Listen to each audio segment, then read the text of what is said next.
What's up, everybody? Welcome back to another episode of Comically Boston. Today is episode 111. Ooh, it was a big weekend. The Celtics picked up another couple dubs. We picked up a dub over the Pacers by 50 something. We beat them like 155 to like 104, something like ridiculous how well this team has been playing. We're the only team in the NBA that's still undefeated, and Jason Tatum just the other night passed 10,000 career points as a Celtic, which he's only played for the Celtics, so he's passed 10,000 career points for himself. But also, you know, as a franchise, there's probably not that many people that have scored 10,000 points in the NBA period, but let alone just for the Celtics. So he's passing a Celtics franchise margin, he's passing a career margin for himself, and he's moving up that list. You know, LeBron's up there at what, 38,000, and he's 38 years old. Jason Tatum's 25 and he's just passing 10K, so he's got to be one of the quickest people to get to 10K in NBA history. I'd put money on that. You know, there's probably maybe someone ahead of him that's done it quicker, but he's got to be one of the quickest, you know what I mean? There was also a poster that came out for Godzilla -1, and that comes out December 1st, 2023. And it's an IMAX poster, but this poster just looks badass, man. Between the Godzilla Legacy of the Monarch TV show on Apple TV Plus and this movie coming out, I think they're coming out around the same time, too. So, I don't know. You're going to be flooded with some Godzilla stuff, but this just looks badass to me. Like, just going back to that old Japanese style from the original makers of Godzilla, and that's what these guys are doing. You know, I don't know if the Apple TV Plus version of Godzilla will be as good. It's probably more like the Godzilla vs. Kong Godzilla. This feels much more like the old Godzilla, you know what I mean? Like the Japanese, the pre-Godzilla. But this looks badass. I'm kind of excited for that movie.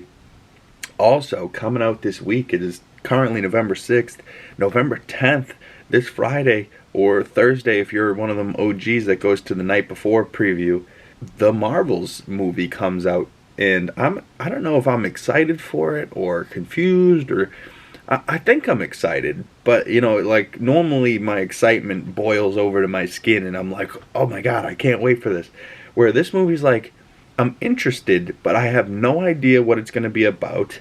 And the more that trailers keep dropping stuff, the more I keep avoiding it, because I kind of want to go in blind. I think Marvel movies work better for me if I have no idea what they're going to be, and if I'm not predicting what's it's going to be, because I end up getting myself into trouble and sometimes, you know, blowing my own expectations for movies like that. You know, so I go, oh yeah, I think the movie's going to be like this. And then if it's less than that, then, you know, I'm like, well, it could have been here, you know. So if you go in, no expectations, no ideas, you haven't seen all the trailers. So I haven't seen probably the last 2 or 3 trailers for that Marvels movie. And, you know, we also have Loki season finale coming out this fucking week at the same day that the Marvels drop. So my big question there is, does it relate at all, right? The last time we had a movie and a show drop pretty much at the same time was Hawkeye and Spider-Man No Way Home, and the only real connection there was that the last fight in Hawkeye was at that tree in Rockefeller Center, I believe, in New York, and then the very last thing we see of Spider-Man, he's in his new red and blue suit swinging over that tree, and you know, we don't see Hawkeye or anything. Like, that could have been a nice way to like bring the two really together, like have Spider-Man swing through, or you know, have Hawkeye's arrow just miss you know, like, you know what I mean? Like, they could have tied it together, but they just kind of like made him swing by the tree and was like, oh yeah, see, same as Hawkeye, but they never really tied the two together. I think that would have been really cool. Also, you know, Christmas time coming up pretty soon. We got the Hawkeye show to rewatch.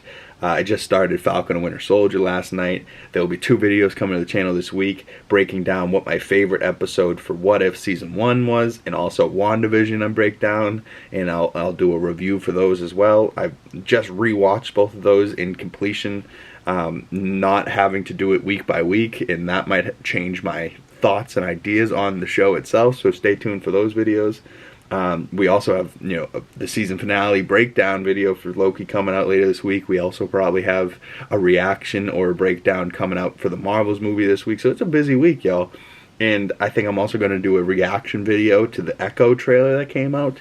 Marvel's doing this new thing called Marvel Spotlight, which I kind of like the more ominous white title with the purple and the black background. Like, okay, and Marvel Spotlight is going to focus on ground level superheroes. So we're going to be on the streets probably with Daredevil, Echo, Punisher, maybe even Spider-Man will be in there, because Kevin Feige himself did say that Spider-Man would be considered a street level villain, or a hero defeating street level villains. Not everything needs to be a world ending event, for a movie to be good. You could have him just fighting some guys on the street, and I think it would be great. I would love to spend more time with the character either way, so it doesn't really matter to me. You know what I mean? Like, it is what it is. But get this, guys. So in my Marvel movie rewatch, I'm up to Thor: Love and Thunder, Morbius, and Wakanda Forever. I have yet to watch Love and Thunder and Wakanda Forever again, but I did force myself to do Morbius last night. So movie review for that coming to the channel ASAP. Yeah, that movie's a movie, so we will talk about it more soon. But just some quick thoughts on that Echo trailer. Whew, I think it looks really freaking good. Comment below, what are your thoughts? Even just Vincent D'Onofrio coming back as Kingpin and seeing him in a black suit or a white suit, blood all over his suit, and he's got an eye patch coming from the season finale in the closing moments of Echo in Hawkeye's season finale. I really like that show. Anybody that hates that show, comment below what you hate about it. For me, I thought it was awesome to have a show going during the holiday season that was holiday themed. Like every episode had like a nice little Christmas song at the end or during or in the middle somewhere. It was fun. Obviously the LARPing stuff wasn't like cool, but like they made it happen. Clayton English from the 85 South show was a LARPer. I thought that was hilarious. Like anyone that I guess didn't know who he was doesn't really find him important at all, but I just thought it was funny that this pot-smoking comedian type of dude from 85 South Show Atlanta, this real gangsta of a dude, is over there LARPing, but like, hey, he's getting that money. He got the role in a Marvel thing, and he's taking it. He'll play that role as much as he possibly can. But I would love for there to be a Hawkeye season 2. Obviously, Jeremy Renner got ran over by a snowcat, so he's still recovering, but he's my Hawkeye for sure. And although I do love Haley Steinfeld as Kate Bishop, I want her to be Hawkeye as well. I want there to be 2 Hawkeyes. I don't want her to just replace Clint. I want Clint to be around and doing his thing, even though the show did make it seem like Clint was falling apart. He had hard of hearing, he's getting old, he's hurting, but Hawkeye's still Hawkeye, man. And they somehow made that show cool for a guy that can just shoot bow and arrows. You know what I mean? Like, and the tie-in with Ronin and tie-in with Kingpin and Echo, like, I was into it. So the fact that Echo's show is going to be dropping all at once is the only thing that really makes me nervous. Like, there's nothing really going on in January anyways. Why aren't we doing a week by week by week release and then making it an event?